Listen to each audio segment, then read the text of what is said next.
What is up guys? So for today's video, nandito tayo ngayon sa ating motor shop. At sa mga hindi nakakaalam kung saan nga ba located ang ating motor shop, dito lang po sa La Paz, Magalang, Pampanga. At meron tayong Facebook page na Pops Bride Motor Shop. Pwede po kayong mag-PM sa ating page kung gusto nyo pong bumisit sa ating motor shop. So sa mga naka-FI dyan mga idol, pwede na kayong bumisit sa ating shop dahil available na ang ating VG FI cleaning. So meron tayo dito 44K.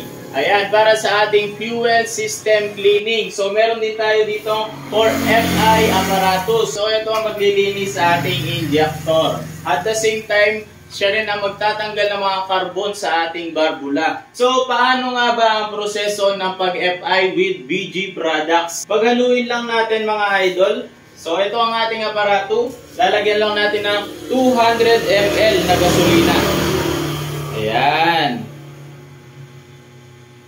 So after ng 200 ml na gasolina mga idol, ito naman ang ating 44K fuel system cleaner. So maglalagay lang tayo ng half ng ating 44K fuel system cleaner. Ihalo natin sa gasolina. So after nyan, re-refillan lang natin ang ating compressor na 30 PSI. Pwede na natin gamitin. At dito nga pala tayo mga idol. So ito nga pala yung hose na galing sa tangke. Ayan. So ito yung magsisilbing tangke natin. Diretso yan sa injector.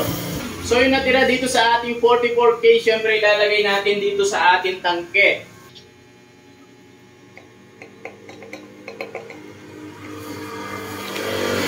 So after natin mailagay yung 44K, papandarin natin ang motor ng 30 minutes para lumabas lahat ng carbon deposit niya sa loob ng engine. So ang kagandahan nito mga idol, dito tayo. Ayan.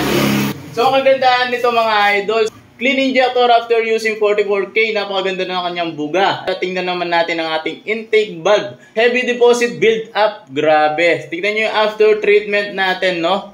Kaya napakaganda ng product na ito mga idol. So, dito naman tayo.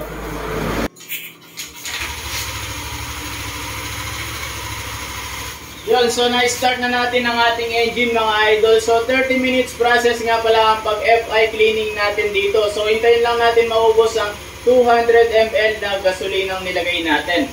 So, meron din tayo ditong throttle body intake cleaner. Ayan. So, gagamitin natin naman ito dito sa ating throttle body. So, tingnan nyo ang ating throttle body. Ayan. So, tingnan nyo kadumi ang ating throttle body ngayon mga idol.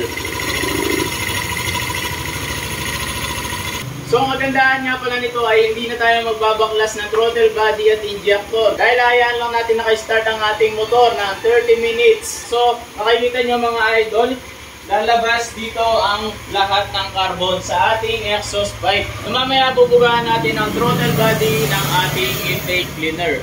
So, eto, ibubuga lang natin sa throttle body. Tingnan nyo kung gaano kadumi ang ating throttle body. So, i-rev nyo lang mga idol. Ayan, tapos sabayan nyo ng intake cleaner. So, sabayan nyo bugahan. Yun, matay. So, napakarami. Napakaraming carbon mga idol pag namamatay na ito.